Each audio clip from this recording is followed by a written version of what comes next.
Hello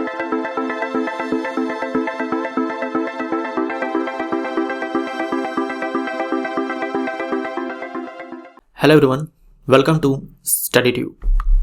इस video में हम लोग इस सीरीज का पार्ट 5 देखेंगे और ये हमारा सेकंड लास्ट पार्ट है। एक और पार्ट आएगा पार्ट 6, उसके बाद ये सीरीज आपका समाप्त हो जाएगा। हम लोग कवर कर लेंगे 600 प्लस सवालों को जो पूछे गए थे आरआरबी एनटीपीसी सीबीटी 1 में। तो जितने भी पार्ट्स मैंने अपलोड किए हैं उसके लिए एक अलग से प्लेलिस्ट मिल जाएगा। आपको जाना है चैनल के प्लेलिस्ट में, वहाँ पर मिलेगा question bank RRB NTPC CBT 1, सारे ही पार्ट्स आपको उस प्लेलिस्ट के अंदर मिल जाएंगे। तो हम लोगों ने 400 सवालों तक कवर कर लिया हुआ है। आज हम लोग 401 से आगे बढ़ेंगे। पहला मानव निर्मित रेशा कौन है? पहला मानव निर्मित रेशा, पहला ह्यूमन मेड सिंथेटिक फाइबर कौन है? यह है नायलॉन। कृत्रिम रेशम किसे कहा जाता है? आर्टिफिशियल सिल्क किसे कहा जाता है? यह कहा जाता है रेयॉन को। पिछले वीडियो में मैंने बोल दिया था आपको कि कृत्रिम रेशम जो है नायलॉन को बोलते हैं, तो नायलॉन नहीं रेयॉन होगा। और आप भी ध्यान में रखें, नायलॉन रेयॉन काफ़ी सिमिलर सा लगता है, तो जल्दबाजी में रेयॉन के स्थान पर नायलॉन टिक मत मार देना अगर विकल्प में नायलॉन हो तो, जो कि ज़्यादा चांस है। अगर पूछ दिया कृत्रिम रेशम किसे कहा जाता है तो एक विकल्प आपको नायलॉन भी दिख ही जाएगा। तो आंसर हमारा रेयॉन होगा, नायलॉन नहीं होगा। पहला मानव निर्मित रेशा वो नायलॉन होगा, लेकिन कृत्रिम रेशम आर्टिफिशियल सिल्क वो रेयॉन होगा। दोनों के दोनों जो है फाइबर्स हैं, रेशे हैं। छुई मुई किस जाति का पौधा है? छुई मुई जो प्लांट है उसका साइंटिफिक नेम क्या है? उसका साइंटिफिक नेम है मिमोसा पुडिका। ये ध्यान में रखिएगा, मिमोसा पुडिका। आप ये जानते हो कि ये वाला जो नाम होता है ये जीनस का नाम होता है, जबकि ये स्पीशीज का नाम होता है। तो ये है वंश और ये है जाति। तो हमारा आंसर यहाँ पर क्या होता? पुडिका। ये हमारा आंसर होता है, केवल पुडिका। ये क्या है? जाति है और ये है वंश। दो तंत्रिकाओं के बीच के संधि को क्या कहते हैं? दो तंत्रिकाओं के बीच के संधि को हम लोग साइनेप्स बोलते हैं। संधि को हम लोग क्या बोलेंगे? साइनेप्स बोलेंगे। दो न्यूरॉन्स के बीच का जो जंक्शन होता है उस जंक्शन को हम लोग साइनेप्स बोलते हैं। ग्लास से ढकने पर मोमबत्ती बुझ क्यों जाती है? मोमबत्ती जल रही है, उसको ग्लास से ढक दो तो धीरे धीरे मोमबत्ती जो है बुझ जाती है। क्योंकि ऑक्सीजन की कमी हो जाती है। ऑक्सीजन जो गैस है ये जलती नहीं है, लेकिन जलने में सहायक गैस है। जलने के लिए, दहन के लिए ऑक्सीजन चाहिए ही चाहिए, इसीलिए मोमबत्ती बुझ जाती है, क्योंकि ऑक्सीजन की कमी हो जाती है। ग्लिसरॉल का आईयूपीएसी नाम क्या है? ग्लिसरॉल का फॉर्मूला आपको ध्यान में रखना है। मैं जब भी आता है ग्लिसरॉल, ये चीज़ मैं आपको जरूर बोलता हूँ। ग्लिसरॉल को ही हम लोग ग्लिसरीन बोलते हैं। ये फॉर्मूला होता है जो आप अच्छे से ध्यान में रखिए। CH2OH CHOH CH2OH fatty acid के साथ ये लिपिड का निर्माण करता है, फैट का निर्माण करता है। इसका आईयूपीएसी नाम क्या है? इसका आईयूपीएसी नाम देखो प्रोपेन होता है। Propane, meth eth prop, 4 carbon है ना, सॉरी 3 कार्बन है तो प्रोपेन। उसके बाद 1 2 3 क्या है? ये पोजीशन है OH का, 1 2 3। पहला OH 1 पे, दूसरा OH 2 पर और तीसरा 3 पर। तो 1 2 3, क्योंकि 3 OH है तो हम यहाँ पर ट्राई लगाएंगे। और OH के लिए जो हमारा ये आता है सफिक्स आता है वो ओल आता है, तो यहाँ पर हम लगा देंगे ओल। तो प्रोपेन 1 2 3 ट्राई ऑल। तो ये हमारा आईयूपीएसी नाम है, प्रोपेन 1 2 3 ट्राई ऑल। ऐसे ही मान लो ये हमारा ग्लिसरॉल है। एक होता है ग्लाइकोल, ठीक है, CH2OH, ये हमारा ग्लाइकोल बोल दो या फिर इथाइलिन ग्लाइकोल बोल दो। इथाइलिन ग्लाइकोल को ही हम लोग जनरली ग्लाइकोल केवल बोल देते हैं। जैसे अल्कोहल जब हम बोलते हैं तो हमारा मतलब होता है एथेनॉल से, वैसे ही जो हमारा ये इथाइलिन ग्लाइकोल होता है उसी को हम लोग ग्लाइकोल बोल देते हैं। ये हमारा है ग्लाइकोल। इसका आईयूपीएसी नाम भी आपसे पूछा जा सकता है। तो यहाँ पर कैसे करेंगे? जैसे आपने यहाँ पर लिखा था वैसे ही यहाँ पर लिख दो। 1 2 3 कार्बन था तो हमने यहाँ पर प्रोपेन लिखा था, यहाँ पर 2 कार्बन है तो हम क्या लिखेंगे? मेथ एथ, इथेन लिखेंगे, इथेन। उसके बाद हम लिखेंगे OH का पोजीशन, तो 2 कार्बन पर दोनों पर OH है। 1 2, उसके बाद फिर से 2 OH था तो यहाँ पर हम डाई लिखेंगे और OH के लिए सफिक्स आता है OL, तो यहाँ पर लगा देंगे OL। Ethane 1 2 diol. तो ग्लिसरॉल का आईयूपीएसी नाम प्रोपेन 1 2 3 ट्राई ऑल और इथाइलिन ग्लाइकोल या फिर सिंपली ग्लाइकोल बोल दें तो इथेन 1 2 3, माफ करना 1 2 3 नहीं, इथेन 1 2 डाई ऑल, क्योंकि 2 ही OH है ना, तो 1 2 डाई ऑल। मानव शरीर में लवण का परिवहन किसके द्वारा किया जाता है? यानी सॉल्ट का जो ट्रांसपोर्टेशन होता है सॉल्ट का, लवण का जो ट्रांसपोर्टेशन होता है किसके द्वारा होता है, तो ब्लड में जो प्लाज्मा है इसके थ्रू होता है। प्लाज्मा देखो बहुत सारी चीज़ों का ट्रांसपोर्ट करता है, प्लाज्मा बहुत सारी चीज़ों का ट्रांसपोर्ट करता है, न्यूट्रिएंट्स पोषक तत्वों को ट्रांसपोर्ट करता है, हार्मोन्स, न्यूट्रिएंट्स बोले तो जो अमीनो एसिड है, ग्लूकोज है, ये सारे जो ब्लड में प्लाज्मा है उसी के साथ जाते हैं। सॉल्ट हो गया, एंजाइम हो गया, ये सारे ट्रांसपोर्ट होते हैं प्लाज्मा के थ्रू। तो प्लाज्मा जो है बहुत सारी चीज़ों को ट्रांसपोर्ट करता है। वाटर पाइप किससे बना होता है, वाटर पाइप बना होता है polyvinyl chloride, PVC, polyvinyl chloride, ये एक बहुलक है विनाइल क्लोराइड का। तो वाटर पाइप इससे बना होता है। उसके बाद हैंड बैग याद रखो, हैंड बैग। उसके बाद याद रखो आप रेनकोट, ये सारे जो एग्जांपल है वाटर पाइप, हैंड बैग और रेनकोट एनसीईआरटी की किताब में दे रखे हैं, तो आप ये याद रखो ये सारे बने होते हैं पीवीसी से। एल्यूमिनियम का अयस्क कौन सा है, एल्यूमिनियम का अयस्क जो आपके एग्जाम में सबसे ज़्यादा पूछा जाता है वो है बॉक्साइट। यह है बॉक्साइट, इसी को हम लोग एल्यूमिना भी बोलते हैं, और यह है उभयधर्मी ऑक्साइड। उभयधर्मी ऑक्साइड जो आपके एग्जाम में सबसे ज़्यादा रिपीट होता है वो है बॉक्साइट, और दूसरा है जिंक ऑक्साइड ZnO। आम का वैज्ञानिक नाम क्या है, आम का वैज्ञानिक नाम है मेंजीफेरा इंडिका।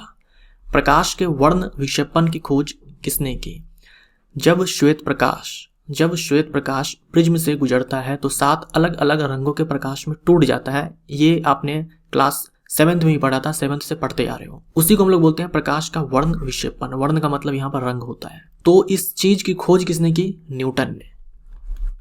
न्यूटन ने देखा कि जब श्वेत प्रकाश को प्रिज्म से पास करवाया जाता है तो 7 अलग अलग रंगों के प्रकाश में टूट जाता है श्वेत प्रकाश। इसी को इन्होंने कहा था वर्ण विक्षेपण। सबसे पहले न्यूटन ने यह पता लगाया, और प्रकाश सीधी रेखा में गमन करता है, ये बात भी सबसे पहले न्यूटन ने ही कहा था।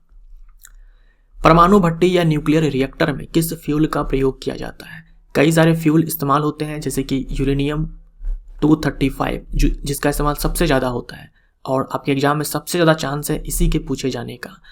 उसके बाद प्लूटोनियम 239 है, प्लूटोनियम 241 है। तो ये सारे जो है न्यूक्लियर फ्यूल के रूप में इस्तेमाल होते हैं। तो ये 3 आप ध्यान में रखो, और सबसे ज़्यादा एग्जाम में पूछा जाता है यूरेनियम 235 के बारे में। चावल में होने वाली बीमारी कौन सी है, एक तो है बैक्टीरियल डिजीज जो आपको ध्यान में रखने हैं, ये है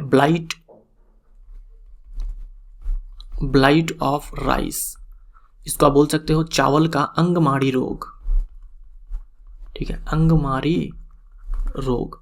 और दूसरा है फंगल डिजीज, कवक के कारण लीफ ब्राउन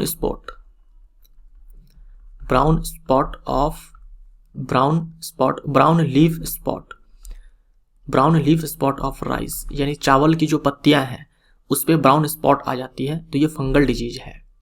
2,4-D क्या है, ये है संश्लेषित ऑक्सीजन, सिंथेटिक ऑक्सीजन हार्मोन जो पादप हार्मोन है, तो ये है संश्लेषित ऑक्सीजन। लेकिन इसका इस्तेमाल होता है वीड्स को नष्ट करने में, यानी कि विडीसाइड की तरह। लेकिन जो ये वीड्स होते हैं ये होने चाहिए डाइकॉट्स के। जैसे घास का एक मैदान है, तो जो घास है ये तो मोनोकॉट है। तो आप चाहते हो कि जो घास का मैदान है उसमें केवल घास रहे, दूसरे जो है द्विबीजपत्री पादप वहां पर ना उगे। लेकिन मान लो कुछ छोटे छोटे शाख जो है वो ग्रो कर गए हैं, उग गए हैं, जो कि द्विबीजपत्री पादप के हैं। ऐसे में क्या कर सकते हो आप, 2,4-D का इस्तेमाल कर सकते हो। जो यहाँ पर डाइकोट्स प्लांट है उन पर इसका छिड़काव कर दो तो ये नष्ट हो जाते हैं। घास का कुछ नहीं बिगड़ने वाला, क्योंकि जो 2,4-D है ये असरदार है डाइकोट के लिए, यानी कि द्विबीजपत्री पादप के लिए, ना कि एक बीजपत्री पादप के लिए। तो ये विडीसाइड है या फिर बोल दो हर्बिसाइड है, शाकनाशी है, लेकिन किस पे असर करेगा, केवल डाइकोट पे, द्विबीजपत्री पे। न्यूटन ने गति के कितने नियम दिए थे, न्यूटन ने गति के 3 नियम दिए थे। किस फाइलम में केवल समुद्री जानवर पाए जाते हैं,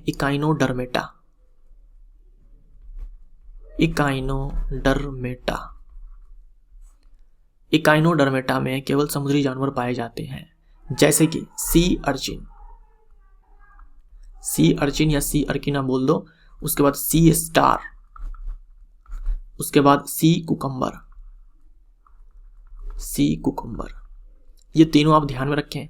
मानव के खोपड़ी में कुल कितनी हड्डियां होती है, मानव के खोपड़ी में कुल होती है 22 हड्डियां। अगर आपको 22 दिख जाए विकल्प में तो 22 को टिक मारना है, अगर 22 ना दिखे तो 29 दिख जाएगा, 29 को टिक मार देना। अगर 22 और 29 दोनों हो तो आप 22 को टिक मारना। ठीक है। मानव खोपड़ी में कुल कितनी अस्थियां हैं अगर ये पूछ दे तो आंसर आपका पहला होगा, पहले प्रायोरिटी पर 22। अगर 22 नहीं है तो 29 को टिक मारना, अगर दोनों है तो आप 22 को टिक मारना। पालक में कौन सा अम्ल पाया जाता है? पालक में एक तो आयरन होता है भरपूर मात्रा में। अम्ल के बारे में पूछा है तो ऑक्जेलिक एसिड, ऑक्जेलिक एसिड जो कि टमाटर में भी होता है। वसा का अधिकांश पाचन कहाँ पर होता है? देखो, जो भोजन का पाचन है वो हमारे मुख गुहा से ही स्टार्ट हो जाता है, यानी कि बकल कैविटी से ही स्टार्ट हो जाता है।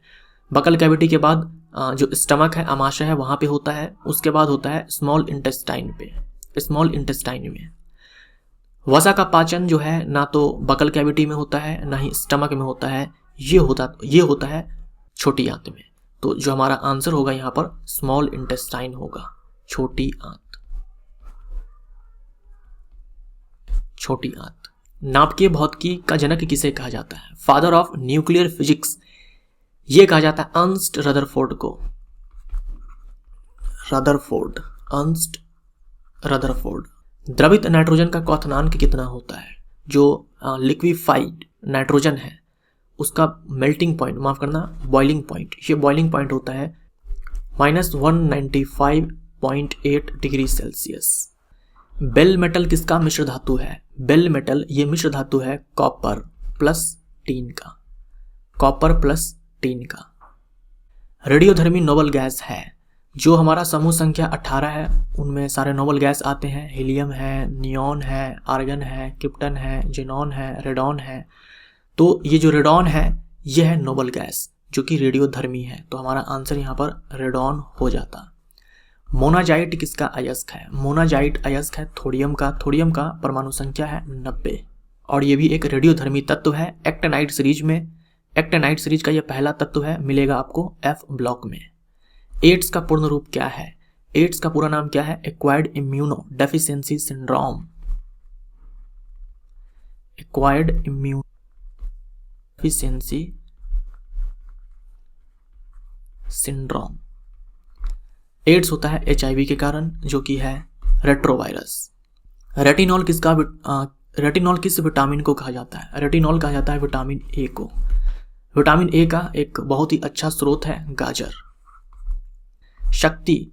शक्ति अल्कोहल या फिर पावर अल्कोहल किसका मिश्रण है? यह है petrol plus ethanol plus benzene. Petrol इसमें 80% के आसपास, एथनॉल इसमें 20% और बेंजीन बहुत ही कम मात्रा में इनमें मिलाया जाता है। तो पेट्रोल, एथनॉल और बेंजीन। ब्लीचिंग पाउडर का उपयोग किसमें किया जाता है? ब्लीचिंग पाउडर का रासायनिक सूत्र होता है CaOCl2 और इसका इस्तेमाल होता है वाटर प्यूरिफिकेशन में, जल के शुद्धिकरण में। वाटर प्यूरिफिकेशन में, जल के शुद्धिकरण में। हृदय से किडनी तक रक्त का परिवहन किसके द्वारा होता है? अब देखो, हृदय से किडनी तक हमें ब्लड लेकर के जाना है, तो हृदय से अलग अलग अंगों तक ब्लड ले जाने का काम करती है आर्टरीज। ठीक है, आर्टरीज। और किडनी तक लेकर के जाना है तो इसके लिए एक शब्द इस्तेमाल होता है रीनल। ठीक है, तो रीनल आर्टरीज, रीनल आर्टरीज, क्योंकि यहाँ पर आर्टरीज है तो हृदय से ब्लड जो है लेकर के आएगी, और क्योंकि यहाँ पर रीनल है यानी कि किडनी तक लेकर के आएगी। और इसके ठीक उल्टा हो तो किडनी से हृदय में लेकर के जाना है तो हृदय तक ब्लड को लेकर के जाती है वेन्स, वेन्स यानी कि शिराएं। और क्योंकि किडनी से लेकर के जा रही है तो हम बोल देंगे यहाँ पर रीनल वेन्स। मानव शरीर में इंसुलिन हार्मोन का क्या कार्य है? तो जो इंसुलिन है ये ब्लड ग्लूकोज को, यानी कि रुधिर शर्करा को, ब्लड ग्लूकोज को ये करती है कंट्रोल, ब्लड ग्लूकोज को कंट्रोल करती है। जो इंसुलिन हार्मोन है ये बनाती है बीटा सेल्स। बीटा सेल्स ये किनके सेल्स हैं? यह पैनक्रियाज के सेल्स यानी कि अग्नाशय के सेल्स हैं। तो जो इंसुलिन हार्मोन है ये बनाती है अग्नाशय की बीटा सेल्स। मानव शरीर का सामान्य तापमान कितना होता है? मानव शरीर का सामान्य तापमान होता है 37 डिग्री सेल्सियस, या फिर केल्विन में पूछा जा सकता है 310 केल्विन, या फिर फ़ारेनहाइट में 98.6 डिग्री फ़ारेनहाइट, 98.6 डिग्री फ़ारेनहाइट। मानव शरीर में जैव उत्प्रेरक यानी कि कैटालिस्ट, तो बायो कैटालिस्ट या फिर बायोलॉजिकल कैटालिस्ट का कार्य कौन करता है? ये करता है एंजाइम्स। जो एंजाइम्स होते हैं ये रिएक्शन के रेट को बढ़ा देते हैं, और जो एंजाइम्स होते हैं वो होते हैं प्रोटीन्स, श्रव्य ध्वनि तरंगों की परास कितनी होती है? श्रव्य ध्वनि बोले तो ऑडिबल साउंड, सोनिक साउंड, तो इसकी जो फ्रीक्वेंसी की रेंज होती है वो होती है 20 हर्ट्ज से 20 किलो हर्ट्ज। मतलब हम सुन सकते हैं श्रव्य ध्वनि को। श्रव्य ध्वनि बोले तो अगर साउंड की फ्रीक्वेंसी इस रेंज में है, इसके बीच में है, तो हम सुन सकते हैं। 20 हर्ट्ज से अगर नीचे हुआ तो भी हम नहीं सुन पाएंगे, उसे हम बोलते हैं अश्रव्य ध्वनि। अगर 20 किलो हर्ट्ज से ज़्यादा हुआ तो भी नहीं सुन पाएंगे, इसे हम बोलते हैं पराश्रव्य ध्वनि। गुरुत्वाकर्षण का नियम किसने दिया? गुरुत्वाकर्षण का नियम दिया न्यूटन ने। गर्भाशय को संकुचित करके बच्चे को जन्म में सहायक हार्मोन कौन सा है? देखो, जब महिला की प्रेगनेंसी कि 9 महीने पूरे हो जाते हैं तो बच्चे को जन्म देने का टाइम आ जाता है। इस समय महिला के बॉडी में ऑक्सीटोसिन जो हार्मोन होता है इसका लेवल हो जाता है काफ़ी हाई। ऑक्सीटोसिन हार्मोन का लेवल काफ़ी हाई हो जाता है, और यही हार्मोन रिस्पॉन्सिबल होता है गर्भाशय को संकुचित करने में, ताकि जो बच्चा है वो एक्सपेल आउट हो जाए आसानी से। इसीलिए ऑक्सीटोसिन को हम लोग बर्थ हार्मोन भी बोलते हैं, बर्थ हार्मोन, क्योंकि बच्चे के जन्म देने में ये हार्मोन का काफ़ी योगदान होता है। और इसको हम लव हार्मोन भी बोलते हैं।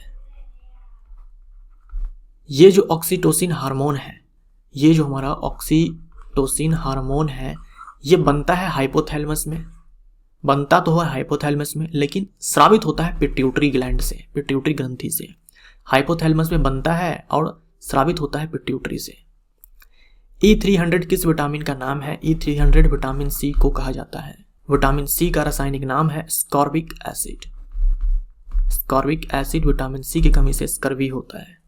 साइकस और पाइनस किस प्रकार के पौधे हैं? साइकस और पाइनस के बारे में आप पढ़ते हो जिम्नोस्पर्म्स में। जिम्नोस्पर्म्स में ये दोनों ही क्या है? जिम्नोस्पर्म्स है, यानी इनके बीच में क्या होता है? आवरण नहीं होता है। साइकस को हम लोग जीवित जीवाश्म बोलते हैं, लिविंग फॉसिली बोलते हैं। किस संघ के जंतुओं में संयुक्त पैर होते हैं? तो संयुक्त पैर होते हैं मतलब ज्वाइंटेड लेग्स होते हैं, ये होते हैं आर्थ्रोपोडा फाइलम में। आर्थ्रोपोडा, देखो आर्थ्रोपोडा का मतलब ही होता है ज्वाइंटेड लेग्स, ज्वाइंटेड लेग्स यानी कि संयुक्त पैर। आर्थ्रोपोडा का मतलब ही होता है। आर्थ्रोपोडा ये जंतु जगत का सबसे बड़ा फाइलम है। लड़की के जन्म के लिए गुणसूत्र यानी कि क्रोमोजोम्स होते हैं। तो मनुष्यों के अंदर कोशिकाओं में टोटल जो गुणसूत्र होते हैं, क्रोमोजोम्स होते हैं, वो 46 होते हैं। इन 46 में होते हैं 44 प्लस XX अगर लड़की है, और अगर लड़का है तो 44 प्लस XY। ये 44 ऑटोजोम्स है और ये है सेक्स क्रोमोजोम्स। तो लड़की के केस में 44 प्लस XX और लड़का के केस में 44 प्लस XY। हमारा आंसर यहाँ पर ये होता। मलेरिया परजीवी प्लाज्मोडियम के जीवन चक्र के खोज के लिए सन 1902 में नोबेल पुरस्कार किसे दिया गया था? तो 1901 से नोबेल पुरस्कार दिया जा रहा है। 1902 में नोबेल पुरस्कार मिला था चिकित्सा के क्षेत्र में रोनाल्ड रॉस को मिला था मलेरिया परजीवी यानी कि जो प्लाज्मोडियम है उसके जीवन चक्र की खोज के लिए। कौन कॉपर का अयस्क है? कॉपर का अयस्क जैसे कि मैलेकाइट है, जैसे कि एजुराइट है। टॉर्च और गाड़ियों के हेडलाइट में कौन सा दर्पण लगा होता है? इनमें दर्पण लगा होता है अवतल दर्पण यानी कि कॉनकेव मिरर। अवतल दर्पण लगा होता है। एक पुरुष में लिंग गुणसूत्र होता है। तो अभी मैंने आपसे कहा कि अगर लड़का है तो 44 प्लस XY, तो हमारा आंसर यहाँ पर होता है XY। और अगर महिला है या फिर बोल दे लड़की है तो 44 प्लस XX। लिंग गुणसूत्र यानी कि सेक्स क्रोमोजोम्स, तो सेक्स क्रोमोजोम्स ये है XY। पीतल किसका मिश्र धातु है? पीतल बोले तो ब्रास। तो ब्रास ये मिश्र धातु है कॉपर और जिंक का। और एक ब्रॉन्ज होता है, कांस्य होता है, वो होता है कॉपर प्लस टीन का। कोरल किस संघ का जीव है? कोरल है फाइलम निडेरिया का जीव। फाइलम निडेरिया यानी कि जो कोरल है ये है निडेरियन। कोरल बोले तो प्रवाल। और निडेरियंस कौन से होते हैं? यानी फाइलम निडेरिया के और सारे जंतु कौन से हैं? एक तो है आपका हाइड्रा, दूसरा है, होते तो बहुत सारे हैं, कुछ एग्जांपल आप याद रखो यहाँ पर, जेलीफिश, उसके बाद ये कोरल्स यानी कि प्रवाल, सी एनेमोन्स, ये सारे याद रखें। गन मेटल किसका मिश्र धातु है? गन मेटल मिश्र धातु है कॉपर का, टीन का और जिंक का, इनका ये मिश्र धातु है। किस रंग के प्रकाश में प्रकाश संश्लेषण बहुत कम होता है? जो फोटोसिंथेसिस है वो नहीं होता है ग्रीन लाइट में। ग्रीन लाइट में फोटोसिंथेसिस नहीं होता है। सबसे अच्छा होता है रेड लाइट में, और देन ब्लू लाइट में। तंत्रिका तंत्र की संरचनात्मक और क्रियात्मक इकाई है। तंत्रिका तंत्र की संरचनात्मक और क्रियात्मक इकाई है न्यूरॉन। हाइड्रोपोनिक खेती में क्या होता है? जनरली क्या होता है कि हम पौधे को उगाते हैं मिट्टी में, लेकिन हाइड्रोपोनिक में क्या होता है, हम लोग मिट्टी का इस्तेमाल ही नहीं करते हैं। मिट्टी से पादप को जो कुछ भी चाहिए हम क्या करते हैं, पानी में डाल देते हैं। पानी में डालकर सोल्यूशन बना देते हैं और उसी पानी में हम लोग प्लांट को ग्रो करवाते हैं। तो हाइड्रोपोनिक में हाइड्रो मतलब पानी का इस्तेमाल किया जाएगा, मिट्टी का इस्तेमाल नहीं किया जाएगा। दृश्य प्रकाश स्पेक्ट्रम की खोज किसने की? थोड़ी देर पहले हम लोगों ने देखा जो श्वेत प्रकाश है, जो वाइट लाइट है, जब हम इसको प्रिज्म से गुजारते हैं, तो 7 रंगों के प्रकाश में ये वाइट लाइट टूट जाता है। ये 7 रंग होते हैं विबग्योर, ये होते हैं VIBGYOR, violet, indigo, blue, green, yellow, orange, red. इसी को हम लोग बोलते हैं स्पेक्ट्रम। सबसे ज्यादा विचलित होता है वायलेट कलर का प्रकाश और सबसे कम विचलित होता है रेड कलर का प्रकाश। तो इस स्पेक्ट्रम के बारे में थोड़ी देर पहले मैंने आपसे कहा, किसने कहा? सबसे पहली बार किसने खोज की इस स्पेक्ट्रम की? न्यूटन ही ने कहा था ना। न्यूटन ने ही कहा था ना कि हम जब श्वेत प्रकाश को प्रिज्म से गुजारेंगे तो 7 अलग अलग रंग के प्रकाश में ये टूट जाता है। तो इसी से हमें स्पेक्ट्रम मिलता है, तो उसकी खोज की न्यूटन ने। ग्रीन हाउस गैस कौन सी है? कई सारी ग्रीन हाउस गैस है, जैसे कि मीथेन है, कार्बन डाइऑक्साइड है, नाइट्रस ऑक्साइड है, इसी को हम लोग लाफिंग गैस बोलते हैं, और वाटर वेपर है। गुरुत्व त्वरण का मान सतह पर कहां पर सबसे कम होता है? आपसे पूछा है सतह पर, यानी पृथ्वी के सतह पर। तो ये अगर पृथ्वी है तो ये है पोल, तो यहां पर जी का मान जो है मैक्सिमम होता है पोल पे। और हम सतह पर अगर बात करें तो ये है इक्वेटर, तो जी का मान पोल पर ज्यादा होता है इक्वेटर के तुलना में। और अगर हम आ जाएं पृथ्वी के केंद्र पर, तो केंद्र पर जी का मान 0 हो जाता है। जी बोले तो गुरुत्वीय त्वरण। हम लोग जी का मान लेते कितना है? जी का मान हम लोग लेते हैं 9.8 मीटर पर सेकेंड स्क्वायर। बैटरी किस ऊर्जा को विद्युत ऊर्जा में बदलती है? तो बैटरी में होती है केमिकल रिएक्शंस, तो यहां पर बनती है केमिकल एनर्जी। तो बैटरी में केमिकल एनर्जी होती है जिसको कन्वर्ट कर दिया जाता है इलेक्ट्रिक एनर्जी में। आंखों में प्रकाश को प्रवेश देने के लिए कौन सा भाग उत्तरदायी है?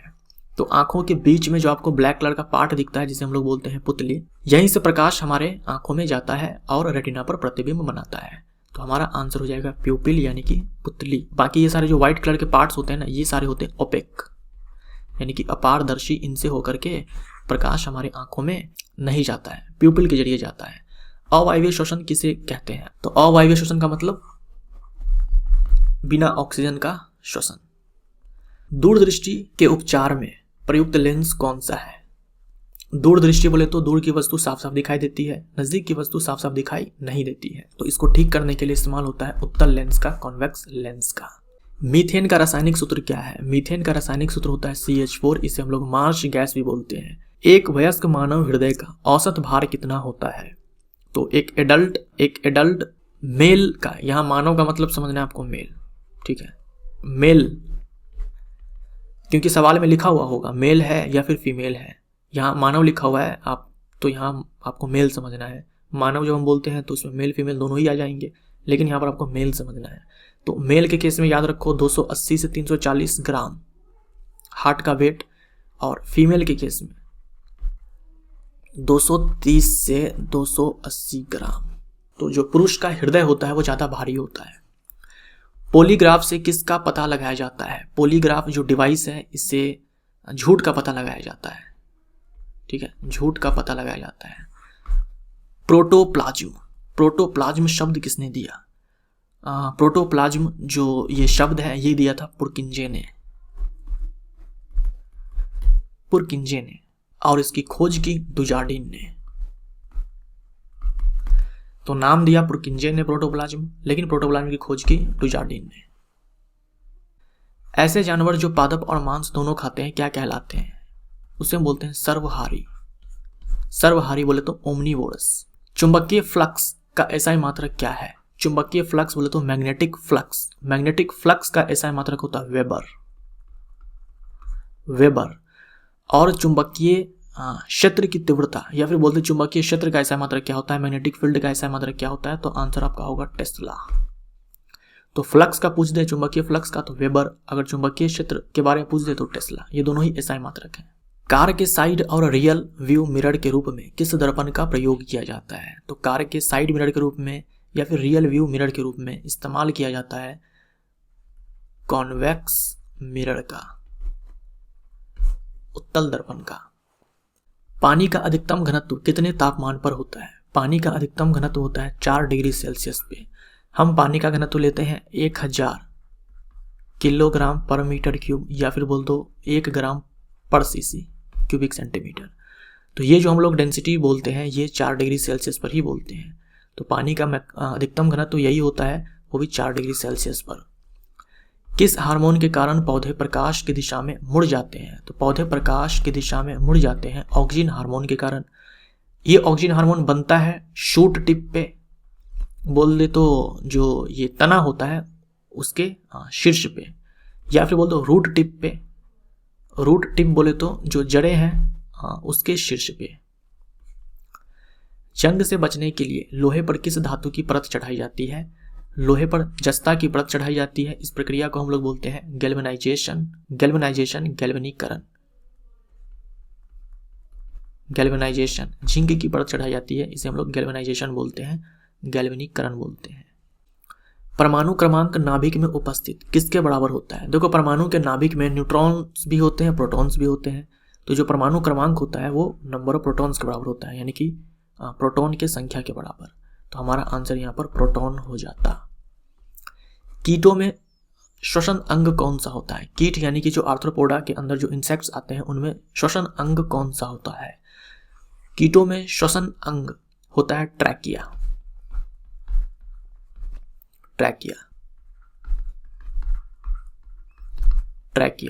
उर्वरक के पैकेट पे लिखित NPK का क्या मतलब है? N का मतलब होता है नाइट्रोजन, P का मतलब होता है फास्फोरस, K का मतलब होता है पोटेशियम। स्टील को मजबूती देने के लिए आयरन में क्या मिलाया जाता है? स्टील को मजबूती देने के लिए आयरन मिलाया जाता है कार्बन। नाभिकीय संलयन पर क्या आधारित है? नाभिकीय संलयन पर आधारित है हाइड्रोजन बॉम्ब। तो हाइड्रोजन बॉम्ब नाभिकीय संलयन पर आधारित है। सूर्य तारों में जो ऊर्जा का उत्पादन हो रहा है वो उत्पादन का कारण भी नाभिकीय संलयन है। ध्वनि के परावर्तन से क्या सुनाई देती है? ध्वनि के परावर्तन से हमें सुनाई देती है प्रतिध्वनि, इको। और अगर बार बार इको हो तो उसे हम लोग अनुवर्णन बोलते हैं, रिवर्बरेशन बोलते हैं। घेगा रोग किसकी कमी से होता है? जो ग्वाइटर है ये किसकी कमी से होता है? तो आयोडीन की कमी से होता है। ग्वाइटर में क्या होता है? जो थायराइड ग्रंथि है उनमें हो जाता है सूजन, इन्फ्लामेशन। यदि मुंह का pH डैश से कम हो जाए तो दंत क्षय शुरू हो जाता है, दांतों का झड़ना स्टार्ट हो जाता है। तो मुंह का जो pH है ये हमें 5.5 से ज़्यादा रखना है, 5.5 से ज़्यादा रखना है। इससे अगर कम हुआ तो दंत क्षय स्टार्ट हो जाएगा। ECG का पूर्ण रूप क्या है, यानी कि फुल फॉर्म क्या है? तो ECG इसका फुल फॉर्म होता है इलेक्ट्रोकार्डियोग्राफी। इलेक्ट्रोकार्डियोग्राफी देखिए एक मशीन होता है जिसे हम लोग बोलते हैं इलेक्ट्रोकार्डियोग्राफ।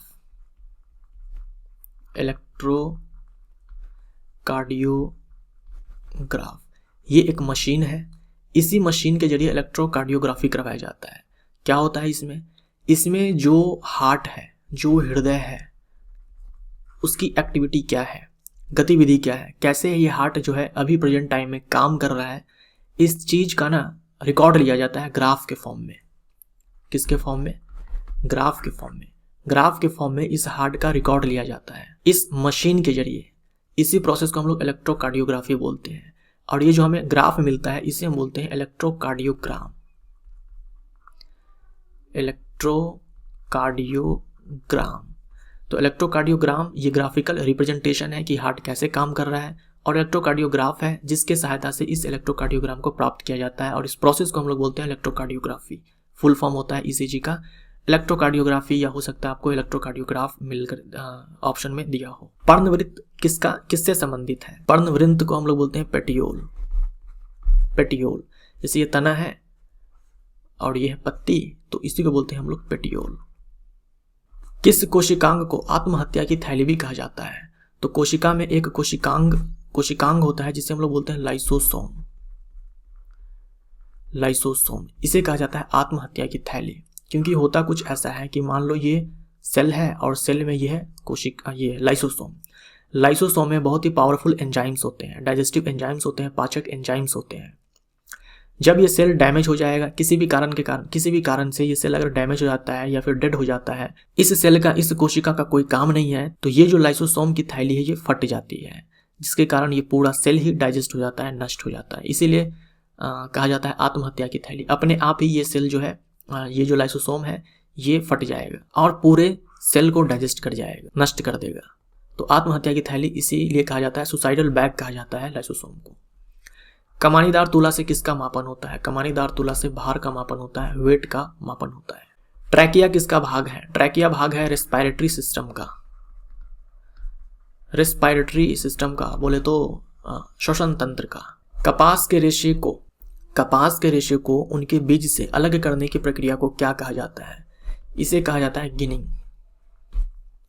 सोलर सेल के बनाने में किस अर्धचालक का प्रयोग किया जाता है? इसमें इस्तेमाल होता है सिलिकॉन का। सिलिकॉन का एटॉमिक नंबर 14 है और ये कार्बन फैमिली में आपको मिल जाएगा, यानी कि समूह संख्या 14 में।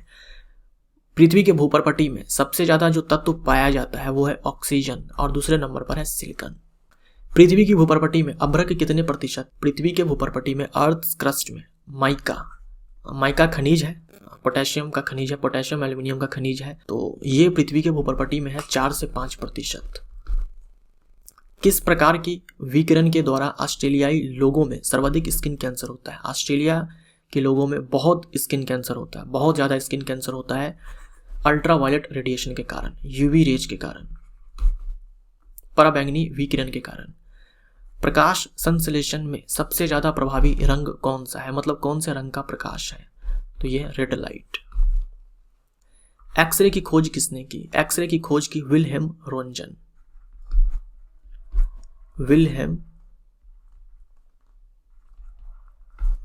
और इस खोज के लिए इनको दिया गया था 1901 में नोबेल प्राइज। फिजिक्स के क्षेत्र में ये पहले वैज्ञानिक थे जिन्होंने नोबेल प्राइज प्राप्त किया था एक्सरे की खोज के लिए 1901 में।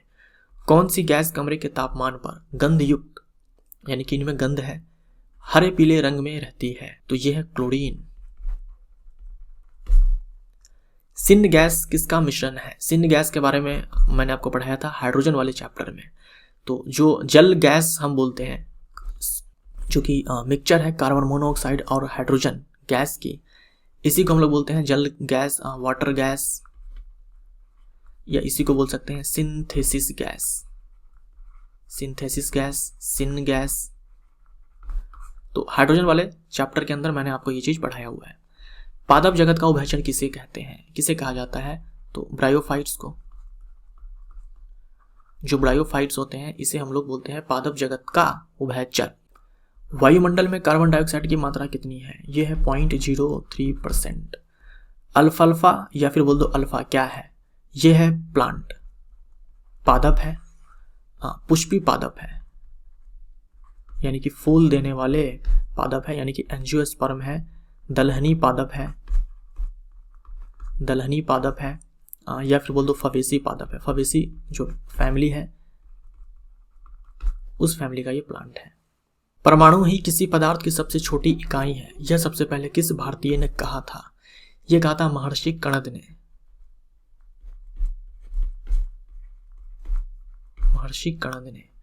बेकिंग सोडा का रासायनिक नाम क्या है?